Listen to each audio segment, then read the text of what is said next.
What's going on, Faster Freedom Nation? Before we get into the show, I want to talk about a giveaway that we are doing.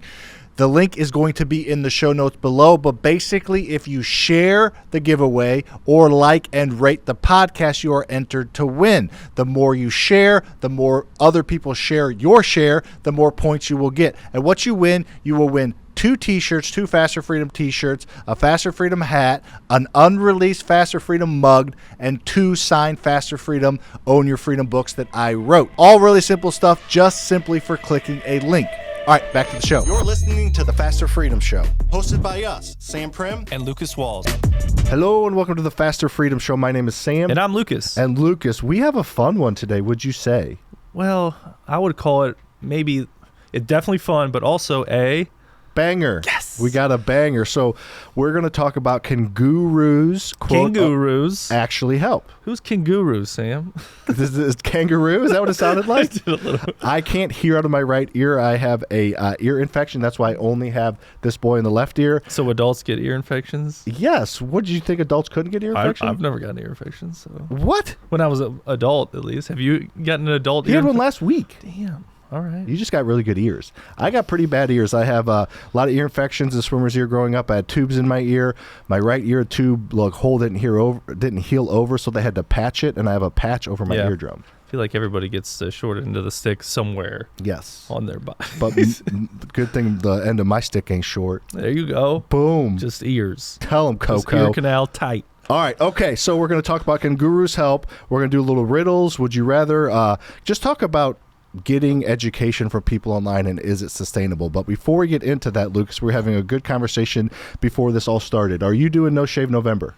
I don't think so. I just look like this today. I know. I mean, this is as long as my beard's been in a minute. Yeah, this is on the tail end of me. I just, I'd let it grow for like a week, 10 days, and I just knock it down. Then I'd let it grow, knock it down. Pretty simple. That's good. So we got the mustaches going around the office. Yeah. T-York has one. Yes. Matty Dubs has Looks one. Good too. For a 21-year-old, that is a thick stash. Yeah, he does. He's got a lot of body hair. That it looks man. good. Yep. Looks good For sure. Tall, dark, and handsome. Yep, that's him. Yeah. Little young Aaron Rodgers look. Yeah, I can see that. No doubt. So, A-Rod rocked the mustache. Yeah, he did. That's what I'm saying. So I am going to do the stash. The whole month? Yeah, for a while. I was planning on doing it, and then the office did it, so I'm like, for sure I'm going to do it. I do have a wedding this weekend with my wife's cousin, Eric. Shout out, Eric. So I'm not going to do like a big gross stash at the wedding. You should. It's Courtney's family. You? I don't even, okay. You think I should? Yeah, I don't think it matters at all. Yeah. It's not like maybe if you're like in the wedding, maybe.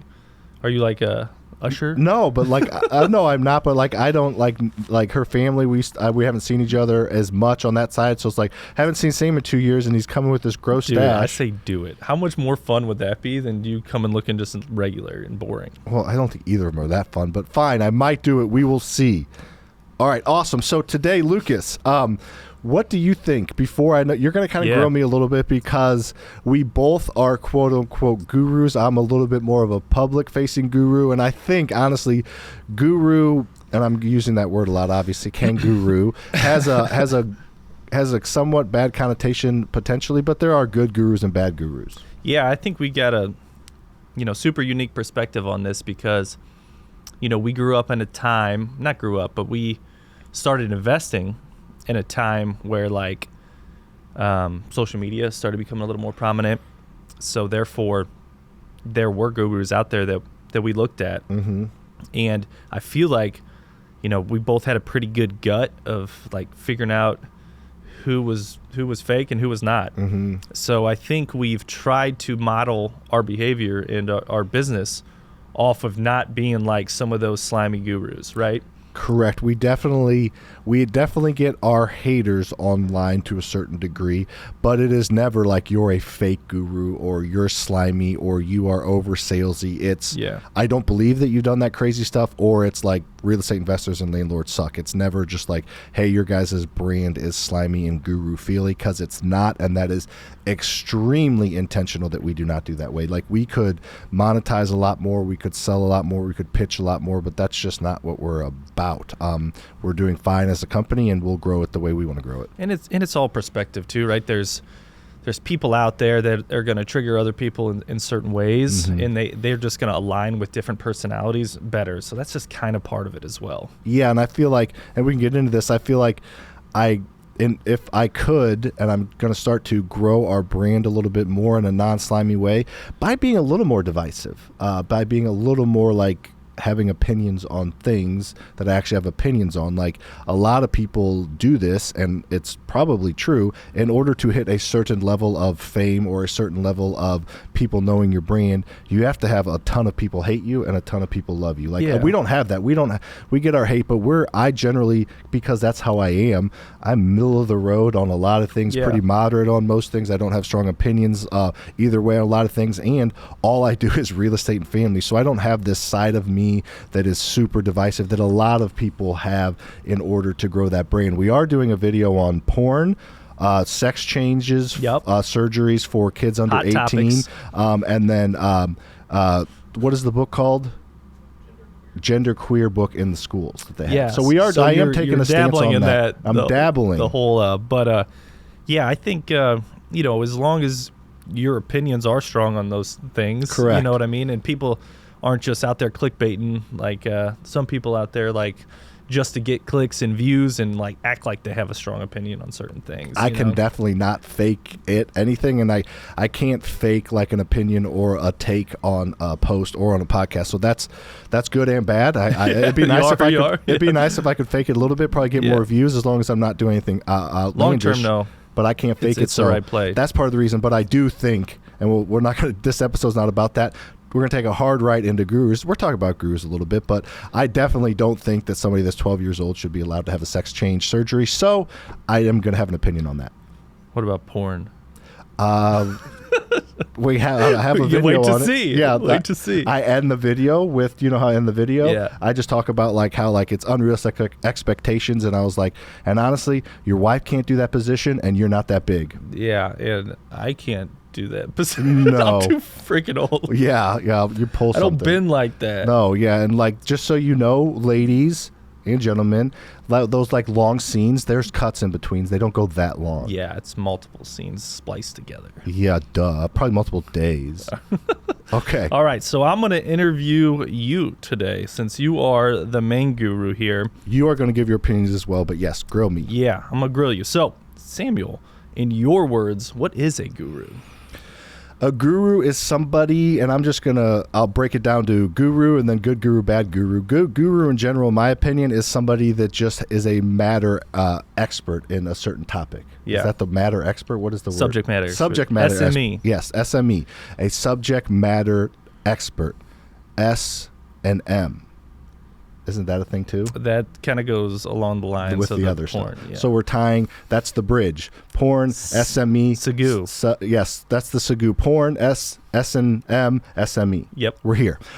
So subject matter expert in a certain category that they teach people about. There's a lot of subject matter experts in certain categories that they're just not teaching people about, right? Not everybody wants to teach. But in my opinion, a guru is supposed to be, and usually is, a subject matter expert in something that they teach about. That the difference in just knowing something and being a guru is the teaching aspect. What do you think about that? Would you say, no, I agree with that. Would you say to be a guru these days, you have to have like a public facing, like to do like social media? Do you have to be on social media, would you say, or can you be like a closet guru? I see, to be a closet guru, it just makes you a you can be an SME but not a guru. Yeah, maybe? I think so. I think the difference between the two is somebody that is has a face that is teaching people. Like, there are plenty of people that are gurus that don't have a huge social media following, but where you get the guru, the icky guru taste in your mouth, is when people are outlandish on social media or make lavish claims or do that clickbait stuff that we talked about earlier. So that's where it can kind of go south. But in my opinion, that guru is just somebody that knows it, that teaches it, and hopefully has some integrity behind it. Yep, cool. I agree with that, the difference between an SME and a guru there for sure. So, knowing what a guru is now, would you identify yourself as a guru? He, him, guru. That's going to be my pronouns. Yeah. No, I would say for like what a guru is, and I feel like let me ask you this. I'll answer that, but let me ask you this. What would you say if you polled 100 people, what would the percentage be of people that think guru is a good thing and people think guru is a bad thing? It would be highly bad, I would say. What would your percentage be? I would say 70 bad, 30 good. I was going to say similar. I was going to say 60-40, but similar. In general, guru has a bad connotation, but I would say that, yes, I am a guru. What do? I teach people on a public scale about a subject that I'm an expert at. So by the definition that we just rolled out, I am a guru. I would say you are a guru, and in general, it can be a good or a bad thing, but I feel like most gurus are probably honestly good, but they have a bad connotation out there. But yes, I would say that I'm a guru. What would you say? I would say so as well. Awesome. Guru. That's just such a funny word, and we're going to say it like 100 times this episode. So if you're, I feel like you should pause this episode now if you're watching, and Friday evening about 5 o'clock, turn it on, and then take a drink. Don't take a shot. Take a sip of your alcoholic beverage every time you say the word guru. That'd be a fun one. Mm-hmm. Yeah, the drinking guru. Like, remember that Red Light, or what was that song by Sting? I think it was that Roxanne. Every time they said Roxanne or Red Light, you take a drink and you picked. I think it was a lot. We did it on Thunder too, but wow, who sings Thunder? I should know this. Imagine Dragons? No, it's like an old school classic rock song. Maybe like AC/DC. I should know this, but it was before my time, and I'm not a huge classic rock fan. Help me out here, T. York. Thunderstruck by AC/DC. Did I get that right? Mm-hmm. Nice. Well, this game's a little different where they say thunder, and you stop drinking when they say thunder the next time, and then you drink when they say it the next time. So there's like long gaps that you have to chug. But this was a college game. We don't play this anymore. So. No, we do not. So yeah, where were we? Where were you? Guru drinking game. All right. So drinking game guru. Play it. Yeah, you are a guru. I would say so. Yes. You identify as a guru. I do. And a male. Yep. Good for you. Both those. All right. So we talked about icky and non-icky. We'll get to that in a little bit here too. But what do you think sets you apart from being a guru than all the other gurus out there? Well, then a lot of them. I think there's a lot of really good ones out there, but there's a lot of really bad ones out there. And I'm just going to lay it out there. I try, and you're way better than I am at this, Lucas, but I try not to be like just super like, not negative, but like throwing people out there, but I'm going to, because we're talking about gurus. Like, I feel like I am the opposite of, and I do that on purpose, of like Meet Kevin. You knew I probably was going to go there with the guru. If you just scroll through his YouTube channel, every single video for the past 3 years is about death, destruction, the end of the economy, the end of the world, the end of crypto, the end of real estate. A crash is coming. The world is over. Everything is just negative, and that's how most news stations are to get views. So I would say if you are wanting to see if you think a guru is legitimate or not, just look at their motives. Like Fox News, CNBC, CNN, they get paid when you watch their shows, right? Because advertisers pay them based on how many views they get on their shows. Me, Kevin, gets paid by how many views he gets on YouTube. I don't get paid by any platform for anything. YouTube, we don't even do anymore. We make like $300-$400 a month on YouTube. I don't think I'm monetizing Instagram right now, and TikTok I make like $3 a day. So I don't substantially get paid for views. Views do help my brain, but I'm not getting paid for somebody watching or listening to something I do. So that's part of what sets me apart. Is I don't, not that like they have like advertisers in their pocket and people like, lobbyists paying them to say certain things, but I don't have any, I don't get monetized if I say something good, bad, or indifferent. So that's part of it. Is I don't make money on the content that I create, which allows me to create the content that I want. Did I articulate that well? Absolutely. That was great, man. Yeah, and I think what would you say, coming from an inside-outsider's perspective, what makes me and just the brand different? Yeah, I think we talk about this being like our uniques, right? We talk about it in the business a lot, and I think it's the authenticity for sure. And I think that's a intent of ours. It also comes naturally for you, but it's an intent for the company to. When we started this, we didn't want to be like all the other people, right? And we wanted to do it differently. So I think you can see that in all the content and even our course as well. Yeah, we'll get into that here in a minute for sure. I think it's something that was very intentional, because on the surface, it doesn't really make a ton of sense. It really does, in my opinion. I know I've worked my D to the ground. You know that to get our following. D but to the ground.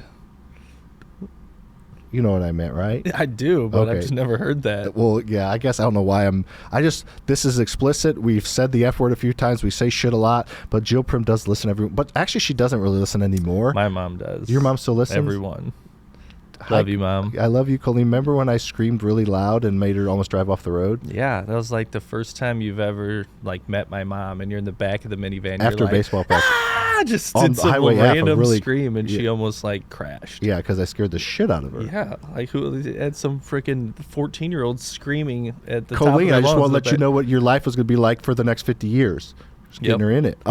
But anyways, so we it doesn't make sense that we have 2.7 million followers on social media and a really good social media brand. We can talk about brand and gurus and social media later. I think that's very interesting because our brand is not near as strong as our social media following is. They are linked but different. But anyways, I'm not like horrible to look at, but I'm not like it's one of these people that has a distinguishing feature. Like I was with last week or a couple weeks ago, Beardy Brandon, crazy tall. He's got this huge beard. Like you see him and you're like, that's Beardy Brandon. He's I've had taller people, than you. yeah, So he's he's taller, probably, but what, like 6'1".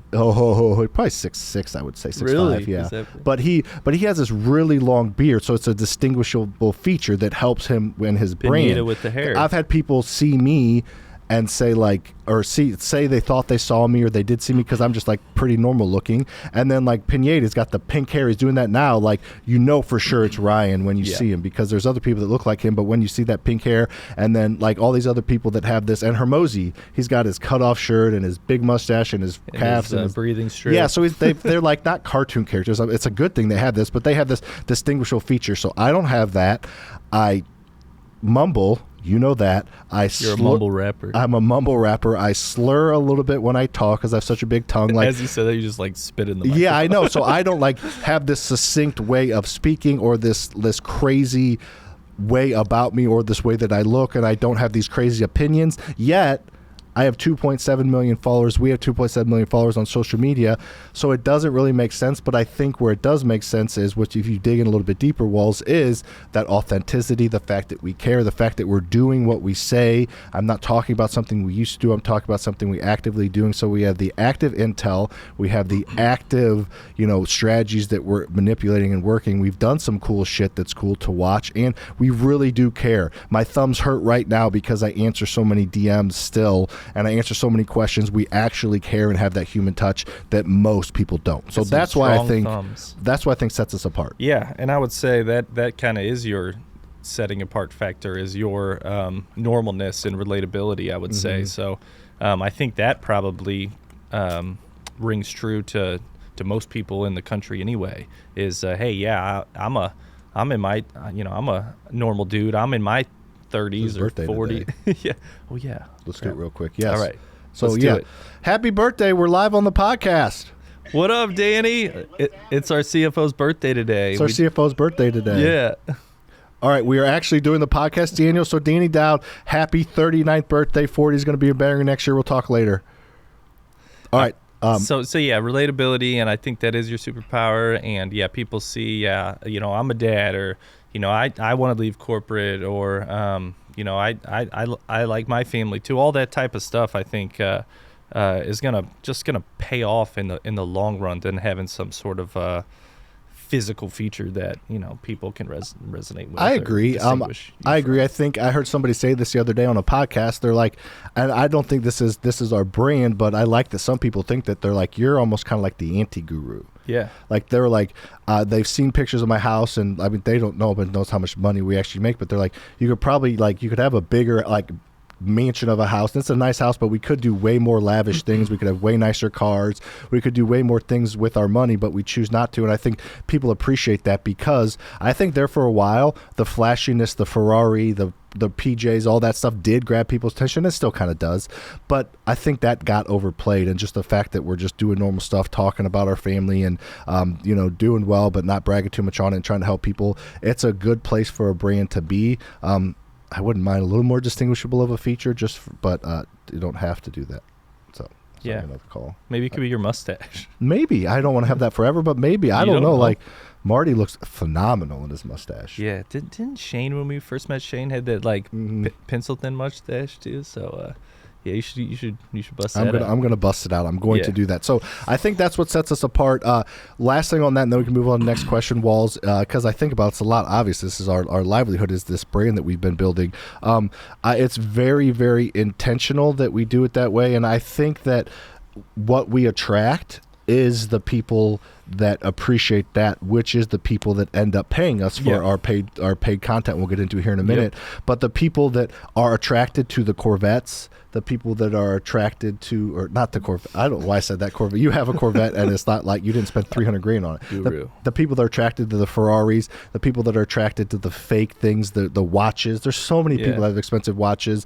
My expensive habit is Jordan shoes. They're like $250 a pair, and I buy like 5 a year. So I like those Sorels. these are Sorels are nice. So my expensive habit is spending like $3,000 a year on shoes. So anyways, people that are attracted to that are not the people that are going to understand what it takes to pay somebody to teach you how to create wealth. The people that are attracted to those, I feel like, are the people that they want the get rich quick scheme. They're unrealistic. They want to give you $200 to learn to make $10,000 tomorrow. The people that are willing to give us 10 grand know that they're going to create wealth in the long term. And that's just the people that we unintentionally attract, are people that I feel like have their head on a little bit straighter. Nice. I think that's a great segue into this next question here too, because we all probably spend time following or at being the student, instead of the creator. 99% of people are the consumers. Correct. Right? 99%. So yep. I'm a big believer in, consuming the right information, because the information that you consume is going to, affect your thoughts, and your thoughts is going to affect your reality and how you see the world. Mhm. So I think it's super important to consume information that is going to better you in your life for the long term. So whether you're following someone or possibly taking that next step and maybe even consider signing up for somebody's programs, or being a student and then being the coach, what do you think are some red flags that people should look out for when considering following or working with some of these gurus? So we talked about a couple and have a couple more, but your thought made me say that quote. That's my favorite quote in the last 6 months. We have books that we read, but like, you can round it out if I say it wrong, but be careful how you perceive the world, because that's how it is. That's how it really is. That's crazy if you think about literally how you perceive it is how it is, and you can control to a degree how you perceive it. Exactly. Therefore, you can control the world to a certain degree. Absolutely. The wild. reality isn't the same for everybody. The reality is different for every single person on this earth. And you can control to a certain degree how you take things on. So just a crazy, like, mind-bending thought to me is it's really cool. But red flags. So in general, I think red flags are going to be, let's just talk about social media, and then we'll get into like the gurus and the branding part. And not trying to throw any shade at people, because I've tried a few of these things, but I've seen these a lot recently with people that I've been interacting a little bit of. When you're on social media, not everybody, all the algorithms different. Not every video is going to go viral, but I've seen several people lately with 75, 100, 150,000 followers on social media, and all of their videos get 300, 800, 1,000, 4,000. Like, the view to follower ratio is different for everybody. Like, we've had our hot streaks and our cold streaks, but like, if you got 120,000 followers and all of their posts are getting less than 1,000 views, they bought those followers. Like, that's very obvious. Like, so just looking at the amount of followers, that's cool, but look at the content and see if, like, you're like, oh, this person has 150,000 followers, they must know what they're talking about, let me follow them. Well, check out their content and see the views to a certain degree. And then there's those people that have 800,000 followers that have 9 posts of them just like eating or like buy a car. Like, those obviously are bought. So in general, the social media part of it, just do a little more research. And not that you can't follow these people, not that they don't have decent advice. They just,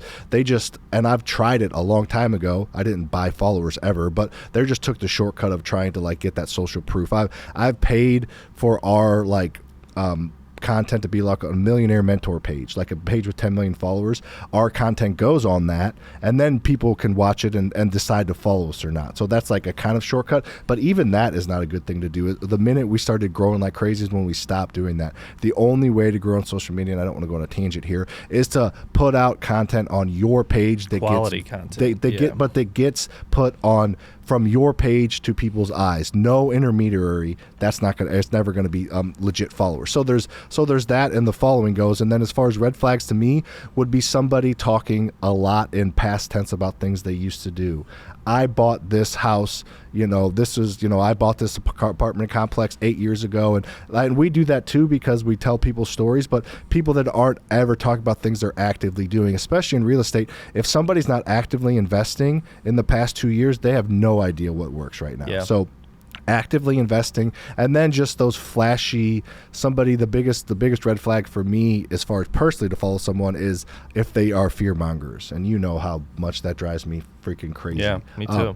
People that like me, Kevin, people that try to scare you into watching their videos, Yeah. even if their videos aren't scary. Like I just say this example, then I'll get off the tangent. I want your opinion. But like I just use this perfect example of Meet Kevin. He has an incredible reach. And sorry, Kevin, I'm sure you're a fine guy, whatever. But he gets such reach on his YouTube, Lucas. So when he does a thumbnail that says the real estate market is crashing, sell everything, the world is over, like pretty much what he said before, he gets probably a 10% CTR, meaning 10% of people that see it click on it. But he reaches 2 million people see that thumbnail, and then what's 10% of that? 200,000 click on it. Mm-hmm. So that's 1.8 million people think that that's true and think that that's what's the video about. That's like using your powers to scare people. I get it. In the video, he says that it's not happening. He's just trying to get you in there.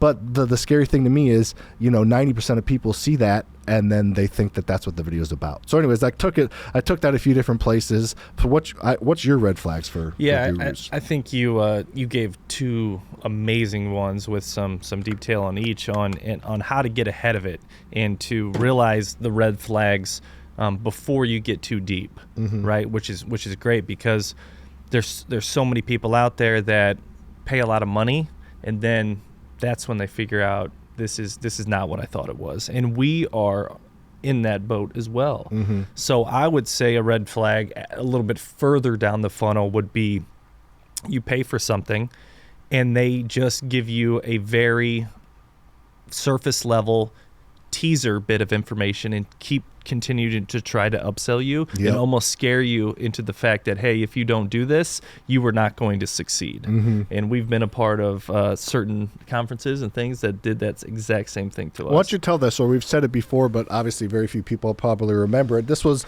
in 2012 or 13. Mm-hmm. Yeah. Luke's and I went to a Than Merrill, I believe, just basically a scammer type of a horrible guru type of conference. Explain that, and then I love that you moved it down the funnel, because I think this is what sets us apart even more than our content is. Once you pay to learn from us, the level of value we provide is insane. And I used to shy away from talking about having a paid community. Now I want to talk about it because we are literally changing people's lives, and I could name 30 people live in the past 6 months that we've changed. But anyways, keep going. Yeah. More than 30, but I'm just thinking 30 people that legitimately are close to being financially free because of us. But go. Yeah, I think you just brought up another good red flag to me, but it'll come out of this story. But yeah, we paid for a conference here in St. Louis. I guess we talked about the thing. Was it we paid or was it free? Yeah, I think we paid. It wasn't a lot. It was like $20 or something. It wasn't much. I think it was like 100 or 200. Okay. But they got several hundred people into this conference room.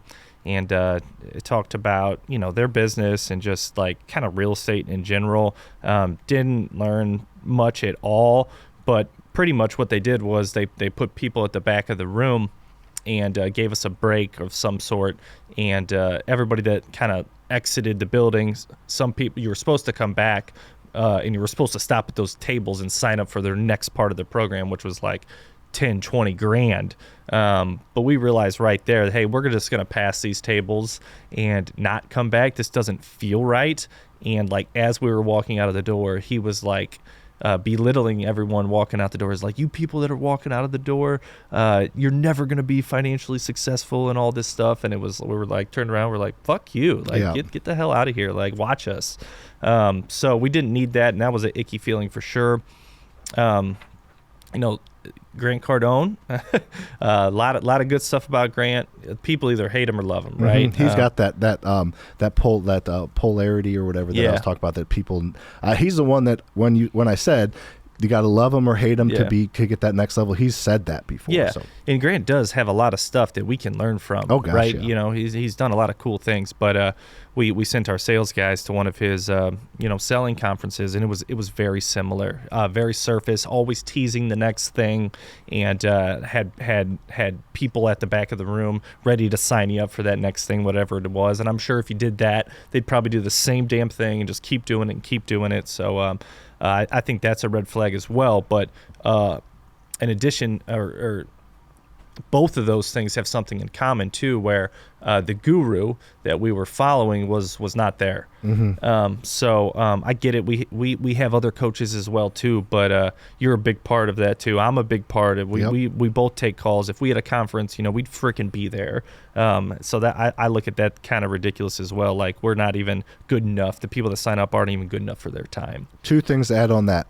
Remind me, I want to add on other gurus that are doing things well. I want to give a shout out to some of them. But then I remember that Than Merrill thing, like, similarly but kind of different. Yeah, so I didn't remember paying, but I'm sure we did a little bit of amount. We got in there was 750 people in the room, let's say maybe 1,000, a lot of people, and they just got on stage and they just were speaking in generalities, and they were giving case studies of this person made $75,000, this person did that, and they were talking, and the guy was obviously super trained to sell and speak on stage. Than wasn't there, of course, like you said, and he was like, there's this hidden market of deals, and he was talking about wholesaling, which we didn't even know about, so that was fine. So we learned a little bit, but then he just showed always the best case scenarios. And then from what I remember, it was like, we're hosting this event. It is $2,000. It's a weekend workshop. If you have a wedding, if like your wedding is this weekend, what's more important? Like creating financial freedom, like move your wedding. They were telling, like, they were purposely doing that, like the most extreme, move your wedding. So they obviously didn't mean that, but what they were doing was they were like anchoring it to, hey, if you have a vacation or anything else, if somebody's willing to move their wedding, you should move your vacation or whatever commitment you have. And then at that point, then they would try to sell you that $30,000 course. So anyways, it's a whole thing. And then I remember, and they did their sales pitch, and I don't remember it being a break. I remember it being the end of it. And everybody was flooding towards the back room, and we just like kind of made a left, and we were the first ones out, and like he was like specifically talking about us because we were at the front of the line. So anyways, obviously the exact same end result, but it's just funny that that's the feeling was, the basic feeling was fuck you. Yeah, for sure. So definitely left us feeling pretty icky. So those are some great red flags on a lot of stages of the process, from the beginning to the middle. So it's all right. Most people I know spent money on something and regretted it, right? Mm-hmm. So it's okay. Cut your losses, move on. It's a good learning lesson for sure. So those are some red flags on what we call bad gurus. What about some things to look out for some of the good green flags? What are the green flags out there for the good gurus? So I don't want this to be a pitch on our community, which we are going to talk about it because it's just changing lives. But a perfect example, I'm going to give a shout out to my boy I'm getting ready to get known a little bit, Pace Morby, right? Mm-hmm. So he's got a cult following. He has that brand that we talked about. I'm not trying to exaggerate here to try to like be whatever, but his brand is, and that's a lot, 10 or 15 times bigger than ours, which is a huge amount, like 1,000% bigger. We have more followers though, so that's where I'm trying to bridge the gap a little bit. But he's got this cult following and this brand, and it's based on him just providing incredible value inside his community after you pay him. I've heard from some of ours, because we have people in his community and our community, and they love both. They're not ever bad talking ours. They're different, but they're like, I literally was working on a deal and it was last minute, and Pace got on the phone with me and walked me through it. This huge guy with this huge brand got on the phone with a student, and there's people like Grant and Than and all these other people that aren't even willing to attend the event. So Pace is incredibly involved in the community to like a lunatic amount. I'm working towards that as I'm trying to free up my time on other things so I can do that, because I would love to do that. I just don't have the time. He has other stuff hired out. So he's a perfect example, and we are too, of the guru or the person that's at the top of the funnel is involved throughout the entire funnel down to the very bottom, not just the people that pay 50 grand, the people that pay in the middle and those other amounts. So that's a huge red flag or green flag if you look at the positive way. Yeah. So the involvement of the people and the level of quality of the people, because I have heard some, including some that like the coaches aren't super experienced. Yeah. Like our coaches, Doing me and deals. you have done 1,000 deals between Faster House. Me and you own $46 million worth of real estate, and we're on the calls in the Facebook group. Kaola, the main coach, he has 38 rentals that he's bought in 2 years. Dusty, the other coach, has 40 rentals, and he's flipped hundreds of houses and wholesaled hundreds of houses. So the level and the quality of the teaching or coaching inside, I think, is a huge green flag, like you said, in a good way, or somebody that just gives you surface level stuff and tries to continue to upsell you. Yeah, very good. Any other things that people should look out for? We know what not to look out for, but what are some any other green flags out there that people should look out for when they're looking for someone to get information from? I think in general, so the green flags, I think, is just is our uniques, and our uniques are we've said it a little bit, but our active involvement in real estate. We are going to buy 240 houses this year, right? And we own 6 apartment complexes. We own 150-ish single family. Like, we are actively involved and actively growing. Somebody that is in the weeds and willing to continue to provide value. So we're actively involved more than anybody I know, maybe besides Pace and the thing that they teach. So we know the current strategy that are working or not working, and we just continually improve and don't make people pay. I think this is a big one. We have added so many modules to our community, and we don't like make people pay more or could pay a fee to get those new things that we're adding. I am creating right now an incredible MTR course, like an MTR. We're going to sell it separately, but our people in our community are going to get this midterm rental course. And we're not stubborn enough to think that you have to do what we taught originally. Long-term rentals, the only way to do it, the Burrs method, do it or you're stupid. Like, we understand that the market changes. You can still do long-term rentals, but we are like, I'm not going to say swallowing our pride, but I was like not against midterm rentals, but I was never going to teach on it because like what I teach works, right? Well, I saw the numbers and talked to people, and we need to give people another option of midterm rentals. So and that's what the market's doing, and like you said earlier, we are actively doing it as well, and our coaches are actively doing it as well. Caleb's got like 10 MTRs. He has more. There's some people that wrote really good books. I think for Bigger Pockets, I have like 7, which is fine, but he's got like he's got like 10, and we got like 3 nows, and gonna continue to grow that. So we know this process, and we know what we're teaching, and we're doing what we're teaching. And the more I'm looking into that, Walls, I think once I finish the course, we should do a podcast on it.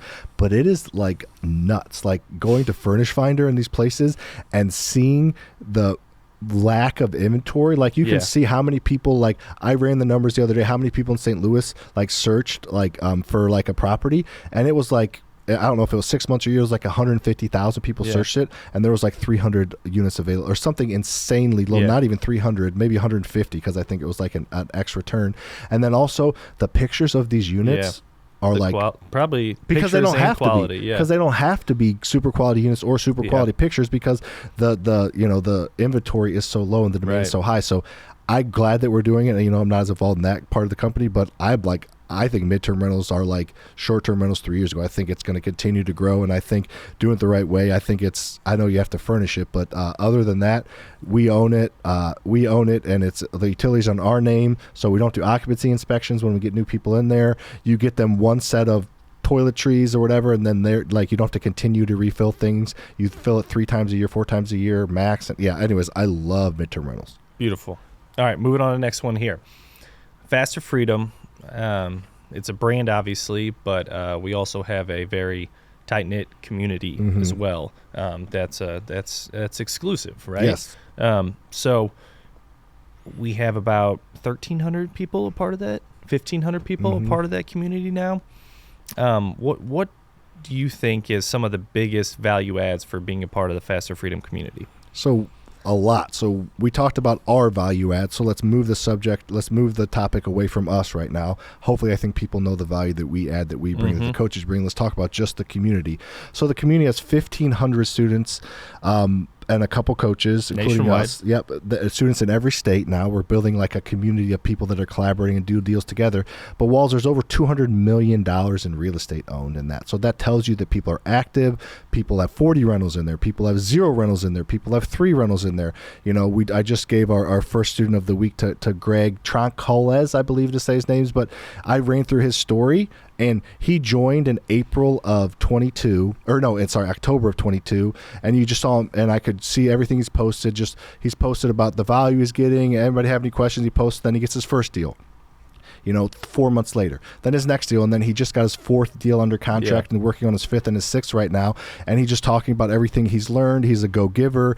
He is giving his tenants copies of our book, Own Your Freedom. So just having those types of people in there, that when we get on a call and you run a call, Lucas, there's 30 people on there, but you give an answer and then 4 other people raise their hands and give their opinion. It's becoming a mastermind of very, very qualified people.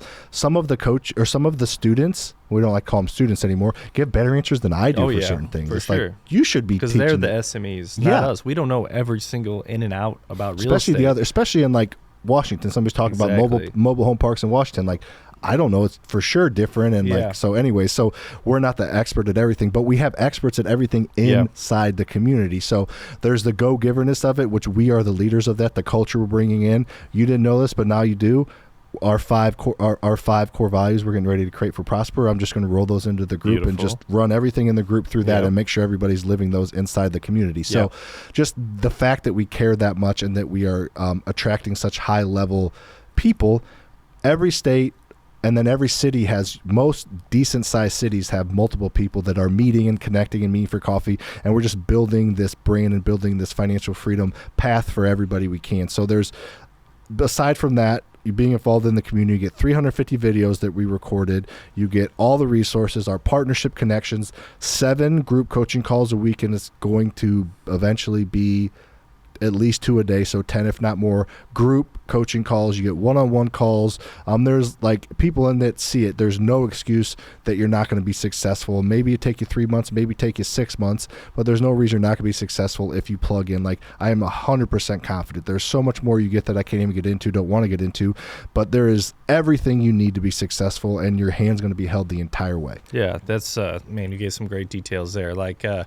just looking at it from a more macro level, just all the learning curve is just so much shorter when you're part of a group like this that helps you implement. Like Gregory's example, he started almost exactly a year ago, right? Mm-hmm. And he has 4 rentals in his first year. Mm-hmm. Like we had 2 in our first year. Mm-hmm. So that's double what you and I did in our first year. Yep. So imagine the power of that over a year, 3 years, 5 years, 10 years of how much money he's going to save and how quickly he's going to be able to get to his desired portfolio level to achieve that financial freedom. So, I mean, those 4 properties, just for quick math on them, I don't know the exact dollar amounts of them, but he's going to become a millionaire in probably 5 to 7 years off of the equity. I think if he never bought another one. Yeah, I think correct. I think they're in Texas, so the values of those are going to go up. Yeah. The cash flows maybe a little bit higher in Texas because of property taxes. I've learned throughout people there, but the other benefits are incredible there. And then the debt's getting paid down. So those 4 rental properties he's bought without using any of his own money. One of them he did a cash out refinance on his first rental Walls and took that cash and put that down for a turnkey. He got to get it really quickly, and he just pulled equity from one, so it's none of his own cash. Yeah. So just beautiful things, and he learned that inside the community. So yeah, I think just seeing the progression of people and just learning quicker. I tell people, everybody, including you and I, Walls, you have limited spare time. So use your limited spare time wisely and efficiently by following somebody else's grooved path. If we had the Faster Freedom community when we got started, we would, because we're crazy and Greg's crazy in a good way too, we would have had 10 rentals in our first year, not 2. Yeah. Maybe more. Yeah, we would have. So that's awesome, man. So Faster Freedom community implementation, you got the community, you got the exclusivity of that group. It's our top tier product. Yeah, we're not going to upsell you anything. Yeah, it's an amazing group, and it's lifetime as well. So it's such a cool group. But then we decided to make a different product that's much more affordable. Doesn't quite get some of the things that the actual community does, but can you tell us about that new product and why you made a new product that only costs $49 a month? Yeah, so it's called Relaunch, and I just looked at trying to get more efficient and trying to help more people and monetize more people. We're not going to shy away from that. So like I said earlier, we have 2.7 million followers, Walls, and we have 1,500 people that have paid us. And I know the numbers, and I know the people that complain is extremely low, and they're the people that aren't involved. So we're helping 1,500 people, but we have 2.7 million. So what's the difference? 2.68 no 2,700,980. I don't know. Anyways, there's almost 2.7 million people. It's probably 2.7 million people because we have over 2.7 million followers. Anyways, there's a ton of people that just see my videos on TikTok in between a comedic joke, a golf swing, a booty clapping, Sam's video.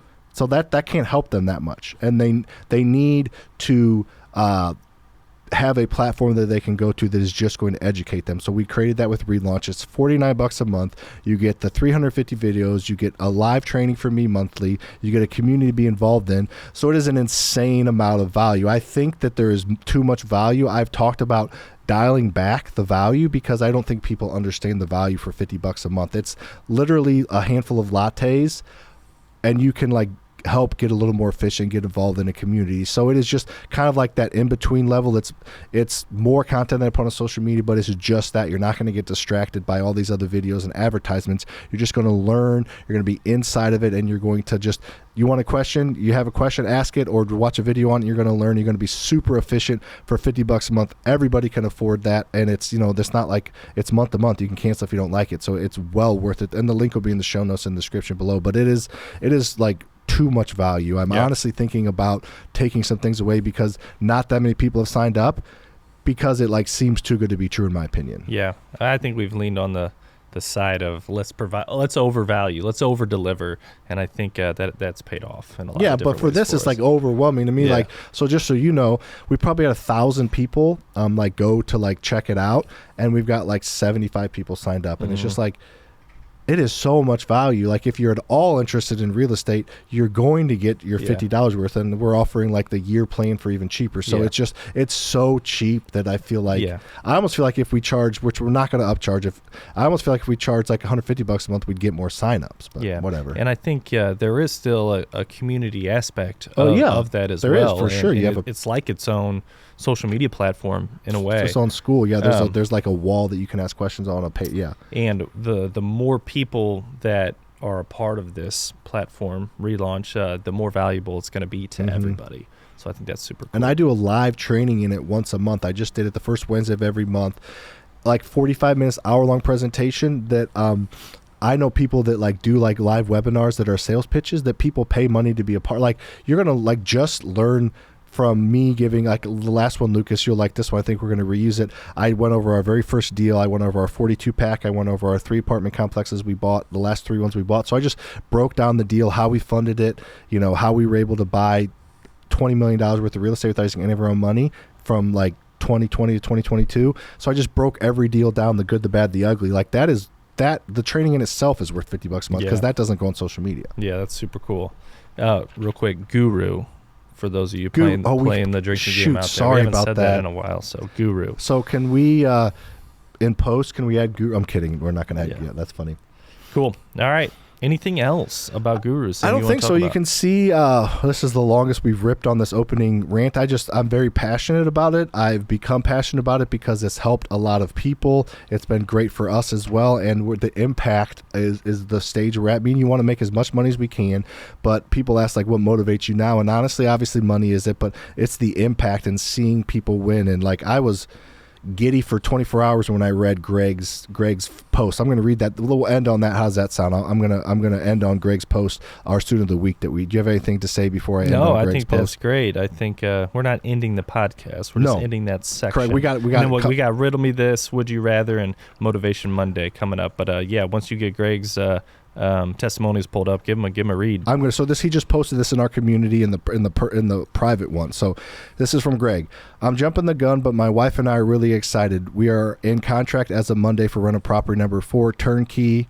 Not gonna say the address. Purchase is $130,000. Loan will be $104,000. 20% down, coming from rental property number 1. Cash out refinance. The best part is this is exactly what the program teaches you. OPM is paying for everything. The rental number 4 will be $1,100 a month, and the mortgage is $750 a month. We will pay it off a full year of taxes and insurance because we don't incorporate it in the mortgage payment, which is how it works for commercial loans, because the tenant's paying for everything. We have taken to another level by giving our tenants free utilities for November and free rent in December. Our circle of friends and family said we're crazy, but my wife and I, quietly in agreement, understood that this is the least we can do to give back. In our tenants' monthly newsletter, we're providing tips on how to save money, how to fix their credit, and how to buy their own home. And yes, we recommend to our tenants Faster Freedom. We're actually giving our tenants a copy of your book, Own Your Freedom. I hope I don't get in trouble and for not getting permission to give them the Faster Freedom book and name. We are now focusing on number 5 at this address, and number 6 we already have under a loose contract. So anyway, isn't that like that tenant monthly newsletter? That's a great idea. I know that. Yeah. Like just that, like we should implement that. That just that like completely like. And I hear these people talking about, oh, I love seeing these posts of people winning, but for some reason that one hit me different. That was cool. Yeah, that was awesome. That Shout was out really to Gregory. cool to see, Keep crushing it, brother. Yep. All right, next segment. Riddle me this, Sam. You gonna try to stump me? I'm going to stump you. Oh boy. So this is. I haven't looked at these either, so no prep, just off the dome. All right, so this is where Lucas usually gets one right, one wrong, and one maybe, right? Yeah. All right, so hopefully I get one right, because these are tricky sometimes. It belongs to you, but your friends use it more. What is it? It belongs to you, but your friends use it more. Your name. Yeah, you got it. Yes. I was going to say, unless you're Jaden, because he talks in third person more than Jaden. He says his name more than anybody I know. All right. Woo! So, I'll take the 1. T. York, if he gets all 3, you're going to be in trouble. We got to stump this boy. All right, here what we go. did we do? It was 20 push-ups. If you get all 3? Because that was last time for you. Okay, so you do 20 push-ups if you... You do 20 push-ups if I get all 3, and I was going to do 20 if you got all the 3 true and false. This is way harder than true and false. I don't know. You measure my life in hours, and I serve you by expiring. I'm quick when I'm thin, and I'm slow when I'm fat. The wind is my enemy. It's so detailed. Thank you for that one, T. York. Oh man. So you measure my life in hours, and I serve you by expiring. That's a weird one. That doesn't make sense, but it does. The rest of this makes a little more sense. I'm quick when I'm thin and slow when I'm fat. The wind is my enemy. Oh my goodness. You measure the wind is my enemy. Gosh, I'm not sure. A candle. So that though you measure my life in hours and I serve you by expiring kind of makes sense, but I'm quick when I'm thin, quick candles burn quicker, and then slow when I'm fat, and then the wind is my enemy. So those last couple sentences made it like somewhat gettable, but the first one almost throws me off. It makes sense, but it's not. I don't think, and I'm glad you did this, T. York, so keep making them tricky for Walls. But you measure my life in hours. I don't feel like people measure their candle life in hours. Yeah, they don't. Okay. But they don't last longer than hours. Yeah, so it's measured by time, I guess, is what it could have said. And hours is time. I last no longer than... You don't last very long? Hours. You don't last hours. It's all relative, bro. You don't last hours. It's not very long. Yeah. All right. I have cities, but no houses. I have mountains, but no trees. I have water, but no fish. What am I? You might get this one. Oof. Read that to me again. I have cities. So whatever this is has cities, but doesn't have houses or buildings, I'll say. I have mountains, but don't have trees. I have water, but no fish. So you think about it, it's got a surface level everything, but there's no like tangible things on it. That was a good hit. Surface level everything. No tangible things on it. No tangible things on there. Give a guess on this one, or do you just completely? A globe. Yeah. Well, see, that's it. One right, one wrong. A map. A map. Yeah. That's the same thing. Do you think my hints helped a little bit though? I think a globe actually has like the mountains, like that's what it's but saying. a map sometimes it's just but it it's shows just the flat. mountain. But so did my hints help at all? Those saying like the, or you think you would have got it without the hints? I think I would have got it without the I hints. thought just the fact that like it has the surface level things but not the details. All right, fine, Yeah. you got it. All right, so would you rather? You do this one. So 2 out of 3, I'll take that on those. Those are tricky. 1.5 out of 3. Give me 2. Map Fine, globe 2. is Fine. the same. Agreed. Actually, globe might be more accurate Yeah. because, like you said, globes. Not all globes actually. We have a globe at the house that doesn't like actually show the mountains. But not all globes. All right. Would you rather? We'll both answer these, Sam. You, let's get it kicked off with you answering the first one, though. All right. Would you rather be hot all the time or cold all the time, and clothes cannot fix it? If clothes cannot fix it, hot all the time for Me too. sure. Me too. I do not have the best circulation. Like my hands are cold right now. Yeah, mine are too. It's kind of chilling here, but but it would be annoying to be hot all the time. You're just like sitting around like sweating. but it'd be everywhere. cold all the time if clothes can't fix it. Yeah. Well, what if you get rid of clothes? Can it fix the hot part? Probably not. Clothes can't help either one. Well, I mean, if you don't have them though, if you got rid of clothes. Then you're still hot. Okay. Especially when I get rid of my clothes in the bedroom. Yeah, I would definitely say hot. That means you're like exercising, working out, probably, doing some active stuff. Okay. Lucas, would you rather only speak in Morse code or only speak in binary? Binary is like 1 or 0. Yeah. How do you speak in that? Like yes or no? Just like coding? Yeah. I would say Morse code because you can get a little more detailed. Can you? Yeah. When you binary is code, you can Is it? like I you w- can you can do anything in binary. But I don't I understand. thought binary would be like you have to like yes or no, like everything. Is that what you mean by binary? No, no, he means like coding. It's an actual code. Well, since I don't know it, I don't know coding either. then I'm gonna go with Morse code for me. So Beep beep beep beep beep beep beep. Remember Did you know what I said? Yes, you said what's up to York. I did. Yeah. Remember our binary rating system? Oh and wow, that's wild. Yeah, binary's crazy. Check that out. 0 or 1 was right, but 0 1 0 0 1 but 0 it could 0 be 0 0 1 0 0 it could be a line of code, of however many long. That's wild. Remember, binary was our system in college. We're not getting into that right now, but Yes, that's the first thing that popped in my head but we too. probably shouldn't say that. All right, What would you?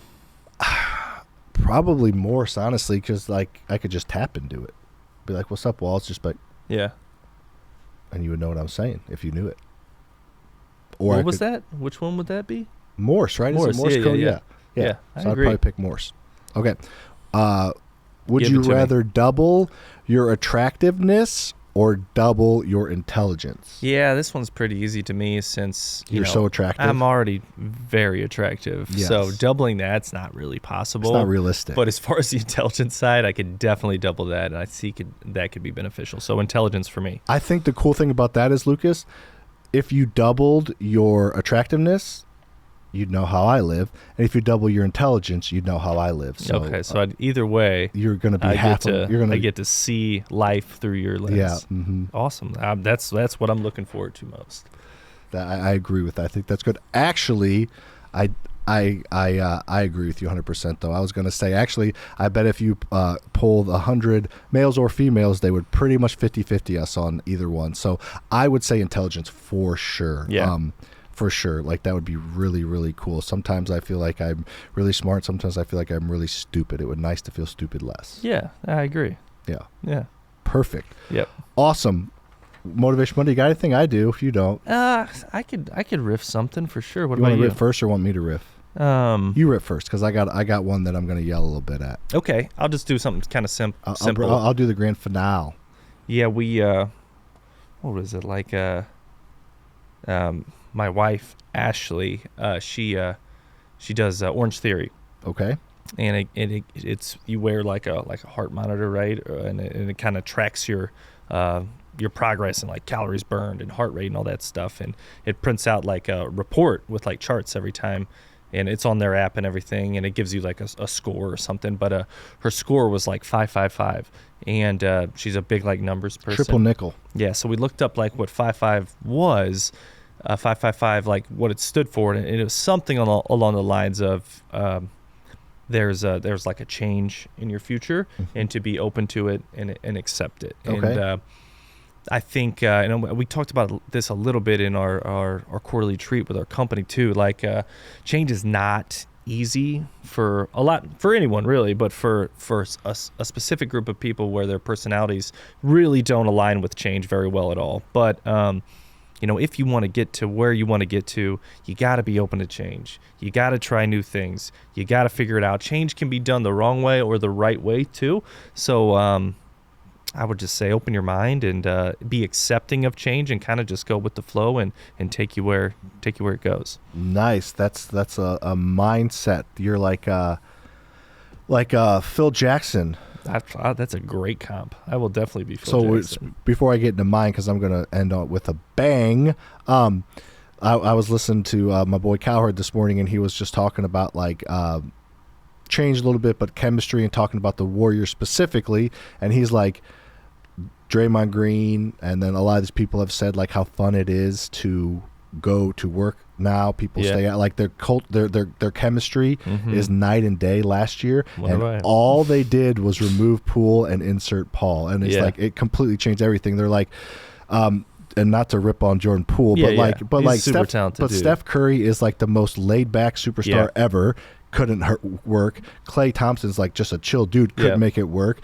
Draymond is not chill. And that's why I punched him. But then, and then like Steve Kerr is like Phil Jackson 2.0, kind of like a little bit like all of that, and like getting like addition by subtraction. Then you get Chris Paul as well. But anyways, it just was interesting. You just I was thinking of Phil Jackson that got me to the Kerr thing, but it's just interesting. Just that one person like that. He was relating it to like we've had it here, not very often, but like a group is sitting in a pod upstairs, like together. One person that's negative affects everything. Yeah, and I think that's a great analogy of what I was just talking about with change. Like that's right. The Warriors have had to adapt. Their core has stayed the same, so maybe like 50% or maybe even a little more has stayed the same for them, but they've had to make tweaks and adjust to what's going on. Yeah, for sure. I think that it goes to business and it goes to life. And that segues to my rant. Ooh, get them fired up, bro. Adjusting and changing. So I talked about this on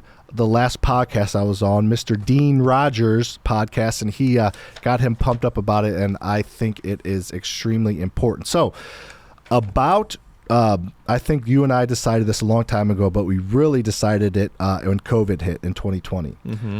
I am, and I'm going to say I or we, I'll probably interchange them, but Luke's and I decided we are not going to let external forces decide if we're going to be successful or create wealth or not. Yeah. I'm not going to let COVID decide if I'm going to create wealth. I'm not going to let Biden. I'm not going to let Trump. I'm not going to let a war across the world. I'm not going to let policy or interest rates or inflation. I'm not going to let anything else decide if we create wealth or not. We're going to create wealth despite that. We're going to adapt. We're going to be agile, and we're going to make it work no matter what gets thrown at. We're not going to make an excuse about something. We're going to take it and figure it out, or we're going to sidestep it. We're on the path to wealth creation no matter what gets thrown our way. So we're just not, I've decided I'm not going to let something external decide if I create wealth or not. That's a great decision. Yeah. Focus on what you can control. And what you focus on grows. Yes, what you focus on grows. So we're not letting something external decide if we're going to be successful or not. I love that, man. Cool.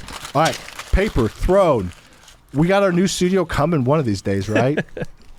We've been bouncing around. So if anybody's listening right now, I would challenge you. Can I challenge somebody? Challenge them. If you're listening right now, you've listened to us for over an hour probably. You've got some nuggets. You've laughed. You've been annoyed. You've been through the whole game. Share this fucking episode with somebody. Just do it. Share it. You can rate or write if you want, but share this with a friend. Everybody's got a mass text group. Just mass text it to your friends, a group of few of them, see if we can help change more people's lives. Love it, dude. All right, I'm going to shoot here. Not the best angle. Yours isn't the greatest either. Yours is so much better than mine. We'll give it a go. Oh, that was so bad. That was my worst one ever. I was going to say, you're going to joker if you've thrown it 120 times, that was like your third worst ever. That was so bad. You're going to joker it off the backboard here. Oh my gosh. How was it? You've made that 3 times in a row. I think we're probably tied, honestly. No, I think it's like 2 or 3 still. Oh, no, it's not. Yeah. See you on the next one. Thanks for listening to today's episode. We hope you got some major value from our conversation. If you love what you learn, make sure you like, rate, review the show, and help us spread the word by telling a friend. If you'd like to learn more about working with me inside one of my programs, we'll have those links in the show notes, along with all our social media handles, so you connect with us there for free. If there's a real estate question you'd like us to answer, feel free to send us a message and we'll cover it in an upcoming show.